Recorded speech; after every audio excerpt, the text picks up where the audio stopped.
Hello guys, ngasi video ase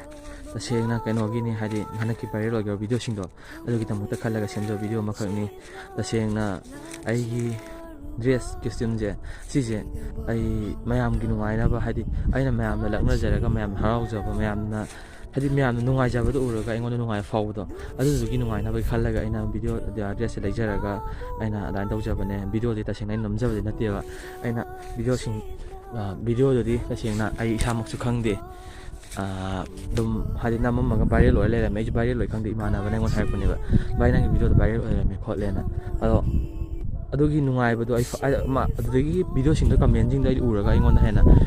nungai fawba dai mi tamana makha ta na dam tawge khalak page na phana la ga dai tawbodagi video se mathang mathang viral orkineba ado video do adu da imana bane ngon tharaga na bai nang viral oile khol habda dai na viral oiram badu yam nungai